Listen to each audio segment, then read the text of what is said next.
Now that I've played all the campaigns in the Master Chief Collection, there's a secret I feel I have to share with you all. I did not care for Halo 4. You know, it insists upon itself. I don't think it's necessarily bad, but in the wise words of Peter Griffin, yeah, I didn't really care for it. I was already kind of worried going into Halo 4 because this is the first one in the series to be made by the very infamous 343 Industries. Well, I guess aside from CE Anniversary, but still. The original trilogy, ODST, and Reach were all made by Bungie, who did an incredible job and were very beloved by all kinds of Halo fans. They've kind of fallen from grace since then, but they were really cooking with this series back in the day. However, in 2007, Bungie decided to split off and do their own thing, and after they made Halo Reach, the series was left in the hands of good old Microsoft, because there was no way in hell they were going to stop making games for this profitable of a franchise. And as most people know, they handled this by making an entire game studio solely for Halo called 343 Industries. Ironically named after one of the biggest villains in the series. In 2011, they released Halo Combat Evolved Anniversary, essentially a remaster of the very first game. It was critically acclaimed at the time, though it seems more people have pointed out some of its flaws over the years, like making the game way too bright and kind of ruining the dark atmosphere the original game had and rendering the flashlight useless. Anyway, a year later in 2012, Halo 4 was released. During this time, I think I was way too busy playing Mario Kart Wii and Wizard 101 to check it out, but from what I can gather from comments online, videos, and articles about its release, people were hyped. And sure enough, critics and fans were seemingly very happy with it, both the campaign and online multiplayer. But like I said, I'm kind of a Halo newbie, and I played this game for the very first time literally in February of 2025, and I think it insists upon itself. Aside from hype and nostalgia, I don't exactly understand all the praise it gets, but for all the Halo 4 lovers, let me explain myself. I'm gonna be focusing on the campaign here because, you know, I wasn't exactly getting yelled at over Xbox Live in 2012, and even if I played it now, I don't think it'd be the same as comparing it to the game's prime. So if the online multiplayer is still really cool, then that's awesome, and I'm very sorry. Number 1, the campaign. To surrender that AI! So this is a major point of the video, but I don't think it's all that bad. Master Chief is awoken by Cortana 4 years after the events of Halo 3, and she has quite the different look. The ship he's been frozen on, Forward Unto Dawn, is being boarded by the Covenant, despite the Human-Covenant War just ending a few years ago. And the game doesn't really explain why they're suddenly evil again. I guess they wanted in with the Forerunners or just still hate humans. It was a little odd, but maybe I missed something.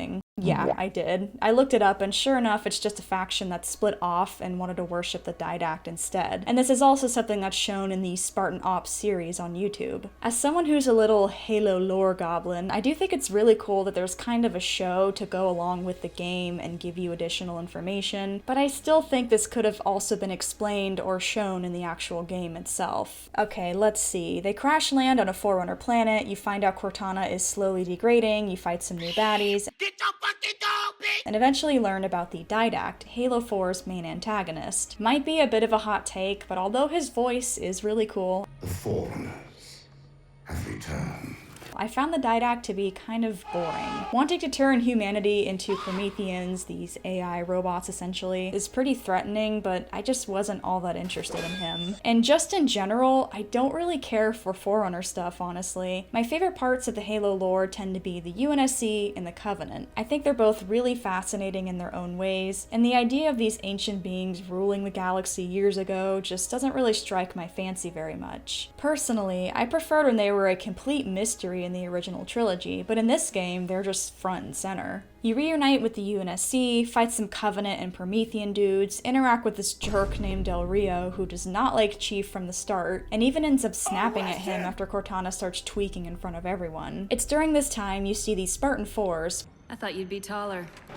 Okay. which, like the Covenant, is something that's shown in the Spartan Ops series, but wasn't really explained very much in the game itself. And like I said, this series is pretty cool, but I don't think you should just expect people to know all these things going into it. I mean, I didn't even know about it until after I played the game. I think this could have been helped by maybe having someone get Chief up to speed on the new Spartan program. So Chief, of course, does not give Del Rio his Dorito chip, and him and Cortana go off to stop the Didact. Some stuff happens in between, like them them visiting a Halo ring that is now a UNSC station where the Didact brutally kills everyone on it. In the end, Cortana sacrifices herself to stop the Didact, and I think that's about the very basics of the story. While it is pretty good, I just think it leaves some questions unanswered and doesn't always explain or show us why something is happening or who these people even are. Of course, I don't want a bunch of expositional dialogue or anything, but the campaign left me more confused than when I started it. Although this kinda more relates to the gameplay itself, I feel like throughout the campaign you mostly just go from point to point to push a button, insert Cortana, or blow up an objective, cause, I don't know, stop the Forerunners or something. The previous Halo games did things like this as well, but it was pretty sparse from what I remember. While in this game, I genuinely think you push a button about 1,000 times. It's not too bad, it's just really repetitive, and if I found the story more interesting, I think I'd be a little more forgiving of this. But aside from all that, I think the story is still pretty good. The levels weave into each other smoothly, and there's really good emotional moments between Chief and Cortana that I'll touch more on later. And although he's kinda getting dunked on left and right, I do think Chief is very badass here. Anyways, number 2, the gameplay.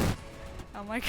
Why does it do that when it hits me? So the combat really isn't all that different from the past games. It's still your classic Halo first-person shooter game. Has a lot of the same iconic and beloved weapons, as well as some new Promethean ones. However, I think something I really noticed and didn't like regarding the combat was the enemy AI. Now, let me be clear. While I do love video games, I don't usually know too much about the more technical details like this, aside from the Radiant AI in Oblivion, but I digress. I see you. The enemy AI in the previous Halo games is always something that gets really high praise from people, and while of course I always found the combat in those games to be a blast, it's not something I always noticed. But this game made me realize how good that AI used to be. You fight the Covenant and the Prometheans in Halo 4, of course, but their movements, especially the Cubbies, is so strange. It's hard to say exactly what it is, because like I said, I'm not well versed in this area, but I noticed some enemies, especially Jackals I think, just getting stuck in one spot, making it super easy to kill them. The elites swoop around like they're playing basketball, which I guess makes it a little more challenging, but it looks kinda silly. I think the grunts moved about the same as before, but overall, the Covenant just moved weird and seemed kinda dumb in comparison. In the previous games, it really felt like they knew your every move and could pop up right under your nose or get angry and charge right into you. But these guys, I guess it was kind of challenging, but to me it feels like they just sporadically move around you with no strategy or anything. The human AI is kind of worse too. I don't think they've ever been the best at driving vehicles, but I think at one point a Marine was just driving back and forth in a Warthog, not really going anywhere or helping fight. This is strange to me considering Halo 4 was the newest in the series at this point, and yet the AI was worse than the very first game that came out in 2001.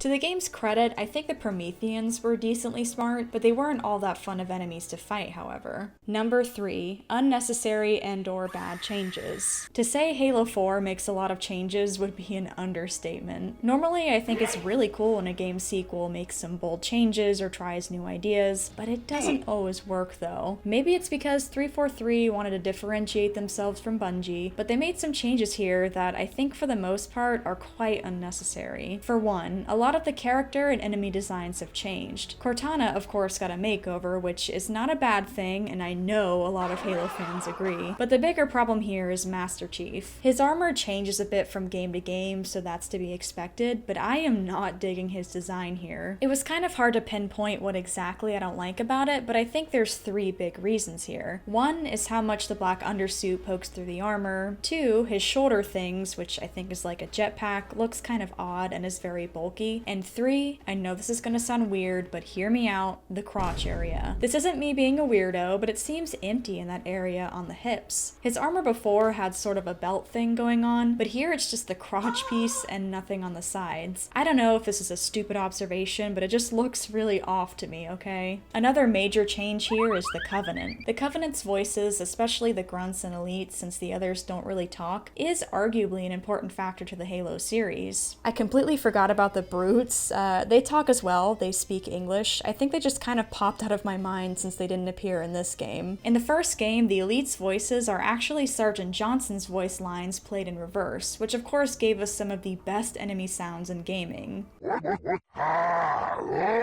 They did speak English in Halo 2 and 3, where they had some absolutely hilarious lines of dialogue. Is this because of reach? The grunts, on the other hand, have spoken English since the very beginning and also make the funniest sounds. Although it's maybe a smaller part of the classic games, I really do believe these funny noises and lines make fighting, or fighting with, the Covenant to be an absolute blast and add so much humor to the games.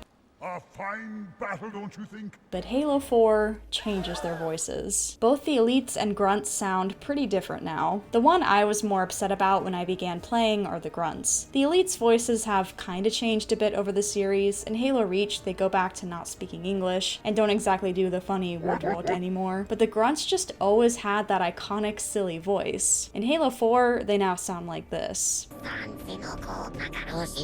When I heard the very first grunt in the first mission, I was so disappointed. I get it, okay? Maybe they wanted the grunts to sound more alien or a little more menacing, but dang it, I just love their funny little voices from the previous games, and I kind of feel like it's an iconic part of them. What next? Nap? The elites' voices aren't that different. They still have a deep voice like the previous games, but what I find funny is that one of their lines sounds like they're trying to replicate the iconic. Some people like this different take on the Covenant, and that's completely cool. I'm just not a fan personally, and I'm really glad they made the grunts silly again in Infinite. Number 4, it doesn't really feel like Halo. Because of all the changes I previously mentioned, like character designs, voices, and different enemies, Halo 4 often didn't even feel like a Halo game to me. These changes aren't all bad, of course, but it kind of feels like they wanted to do a reboot of the Halo series instead of a sequel. For example, did you know that Master Chief and Cortana were originally going to have completely new voices? Chief, are you okay?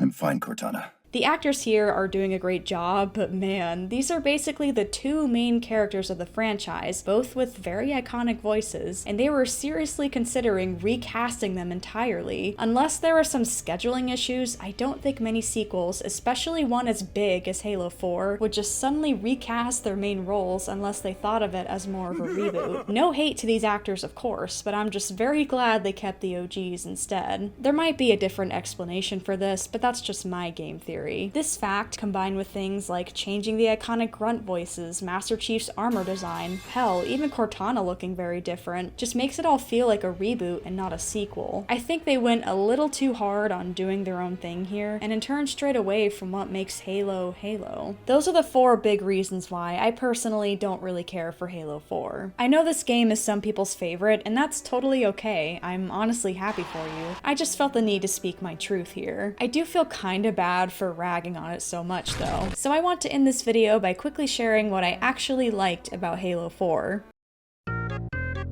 Nah, I'm just kidding. The graphics look really impressive, especially given it was 2012 when it was released. There's a lot of emotional moments between Chief and Cortana that really deepen their relationship throughout the campaign, making her sacrifice at the end so much more devastating. I love these moments between them. I think this is a great send-off for her character, and I love that she clarifies that this sacrifice is for John and not humanity. You know, I'm sure this won't get undermined in the future at all. I also like how Halsey is getting interrogated about the Spartan 2 program at the very beginning. It really brings the morality into question and shows the lasting effects it has on the Spartans. As someone who loves the Spartan 2 characters in the books and finds it overall very fascinating, it was cool to hear it actually get mentioned in a game. Master Chief's humanity also comes into question at multiple parts, with Cortana even saying, Promise me you'll figure out which one of us is the machine.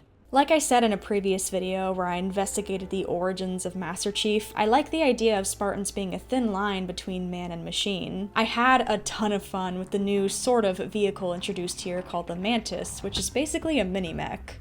Whoa. A mech? I don't know if this counts, but I also love Master Chief's acceptance speech for Character of the Year at that year's Game Awards. Thanks. I guess this also means Samuel L. Jackson is now canon in the Halo universe. Despite all that, Halo 4 is still pretty mid in my opinion. I still think the campaign insists upon itself, but if you enjoy it, then like I said, I think that's really cool. Personally, I prefer the games that came before since I think they told better and more interesting stories overall, but that's just my opinion, of course. Wait, I think I missed something. They brought back the forklift? Oh hell no, forget everything I just said. This is the best Halo, 10 out of 10. Chief is canonically forklift certified alongside Noble 6.